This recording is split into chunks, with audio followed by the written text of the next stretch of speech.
കൃഷ്ണ ഗുരുവായൂരപ്പ. നമുക്കിന്ന് നഹുഷൻ്റെ കഥയുടെ തുടർന്നുള്ള ഭാഗം കേൾക്കാം. ദേവശത്രുവായ വൃത്രാസുരനെ ദേവേന്ദ്രൻ വധിച്ചത് വഞ്ചനയിലൂടെയാണല്ലോ. വൃത്രാസുരനെ അങ്ങനെ വധിച്ചതുകൊണ്ട് ദേവേന്ദ്രന് ബ്രഹ്മഹത്യാ പാപം ഉണ്ടായി. പാപം ബാധിച്ച ഇന്ദ്രൻ ദേവലോകത്ത് നിന്ന് ഒളിച്ചോടി മാനസ സരസിൽ ചെന്ന് ഒരു താമരപ്പൂവിനുള്ളിൽ ഒളിച്ചിരുന്നു. ദേവേന്ദ്രൻ മറിഞ്ഞതോടെ ദേവലോകം അനാഥമായി. ഇന്ദ്രനെ കാണാതെ ദേവകൾ വിഷമിച്ചു. ശചീദേവി നന്നേ ദുഃഖത്തിലായി. സ്വർഗത്തിൽ ദുർനിമിത്തങ്ങൾ അരങ്ങേറി. കൽപ്പവൃക്ഷങ്ങൾ തലകുത്തി. നക്ഷത്രങ്ങൾ എരിഞ്ഞു വീണു. ദിഗ്ഗജങ്ങൾ കൊമ്പുകൾ താഴ്ത്തി.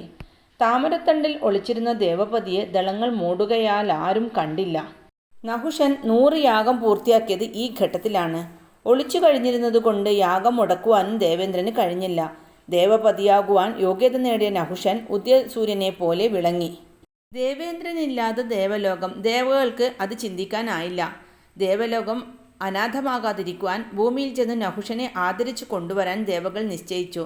ദേവകൾ ഭൂമിയിൽ വന്ന് നഹുഷനെ കണ്ട് വിവരങ്ങൾ ധരിപ്പിച്ചു. നഹുഷൻ ദേവകൾ പറഞ്ഞത് സമ്മതിച്ച് പുതിയ ഇന്ദ്രനായി നഹുഷനെ അവരോധിച്ചു. ദേവഗുരു അടക്കം എല്ലാവരും നഹുഷനെ വാഴ്ത്തി.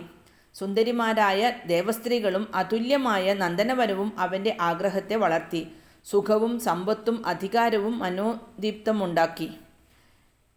ദേവസ്ത്രീകളെ വിട്ട് നഹുഷൻ്റെ മനസ്സ് ഇന്ദ്രാണിയിലെത്തി. ഇന്ദ്രാണിയെ എങ്ങനെയും സ്വാധീനിക്കണമെന്ന് കരുതി നഹുഷൻ പല ശ്രമങ്ങളും ആരംഭിച്ചു. ഇന്ദ്രാണി തനിക്കുള്ളതാണെന്നും അവളെ എത്രയും വേഗം തൻ്റെ കൊട്ടാരത്തിലെത്തിക്കണമെന്നും ദേവഗുരുവിനോട് നഹുഷൻ ആജ്ഞാപിച്ചു. ബൃഹസ്പതി ആ വാക്കുകൾ കാര്യമായി എടുത്തില്ല. അധികാരഗർഭിതനായ നഹുഷൻ ദേവഗുരുവിനെ വധിക്കുമെന്ന് ഭീഷണി മുഴക്കി. മുനിമാർ ഒത്തുചേർന്ന് നഹുഷനെ വേണ്ട വിധത്തിൽ ഉപദേശിച്ചു. അഹങ്കാരിയായ നഹുഷൻ ആരുടെയും ഉപദേശങ്ങൾ ചെവിക്കൊണ്ടില്ല. ഇന്ദ്രാണിയെ ലഭിച്ചില്ലെങ്കിൽ ദേവലോകം നശിപ്പിക്കുമെന്നുവരെ നഹുഷൻ ഘോഷിച്ചു. നിവൃത്തിയില്ലാതായപ്പോൾ ബൃഹസ്പതിയും അനുചരന്മാരും ഇന്ദ്രാണിയെ കണ്ട് ദേവലോകം മുടിയാതിരിക്കുവാൻ എന്തെങ്കിലും ചെയ്തല്ലേ മതിയാവൂ. ഇന്ദ്രാണി നഹുഷൻ്റെ ഭാര്യയാവുക ഒരിക്കലും സാധ്യമല്ല. പിന്നെ എന്താണ് വഴി? കുശാഗ്ര ബുദ്ധിമാനായ മഹർഷി ഒരു മാർഗം കണ്ടുപിടിച്ചു. ഇന്ദ്രാണിയോട് പറഞ്ഞു, ഇന്ദ്രാണി, ദേവലോകം നശിക്കാതിരിക്കുവാൻ നിന്നെയാണ് ആശ്രയിക്കുന്നത്. നഹുഷൻ കോപിക്കുവാൻ പാടില്ല. അതുകൊണ്ട് ഭവതി അദ്ദേഹത്തിൻ്റെ സവിധത്തിലേക്ക് പോയേ മതിയാവൂ.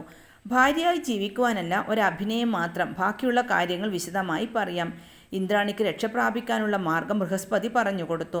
ഇന്ദ്രാണി അണിഞ്ഞൊരുങ്ങി മനോമോഹിനിയായി നഹുഷൻ്റെ സമീപത്തേക്കു തിരിച്ചു. നക്ഷത്രങ്ങളാൽ അനുഗതയായി ഇന്ദുമതി എഴുന്നള്ളുന്നതുപോലെ വന്നണയുന്ന ഇന്ദ്രാണിയെ കണ്ട് നഹുഷൻ കാമവേശനായി. പുഞ്ചിരിപ്പൂ നിലാവിൽ നഹുഷനെ ആറാടിച്ചുകൊണ്ട് ദേവി പറഞ്ഞു, പ്രഭോ, ഞാൻ അങ്ങേക്ക് അധീന തന്നെയാണ്. പക്ഷേ അങ്ങുമായി രമിക്കുന്നതിനു മുമ്പ് ദേവേന്ദ്രൻ ജീവിച്ചിരിപ്പുണ്ടോ എന്നറിയണം. അങ്ങാണല്ലോ ഇനി ദേവേന്ദ്രൻ. പൗരുഷമില്ലാത്ത ദേവപതിയായിരുന്ന ദേവേന്ദ്രൻ്റെ മുഖത്ത് നോക്കി 2 വാക്കു പറഞ്ഞിട്ട് ഞാൻ താങ്കളുടെ ഇംഗിതാനുവർത്തിയാകാം. അതിന് എനിക്ക് ഭവാൻ ദയവായി 1 മാസം അനുവദിക്കണം.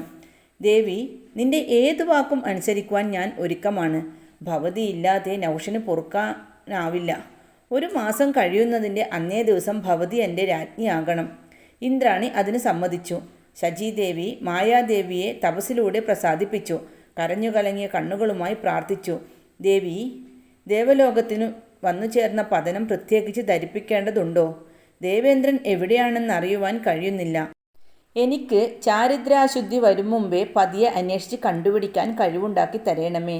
മായാദേവി ദേവേന്ദ്രൻ വസിക്കുന്ന സ്ഥലം പറഞ്ഞുകൊടുത്തു. ഇന്ദ്രാണി ദേവപതിയെ കണ്ടുപിടിച്ചു. എന്നാൽ ദേവേന്ദ്രൻ പത്നിയോടൊപ്പം പോരുവാൻ വിസമ്മതിച്ചു.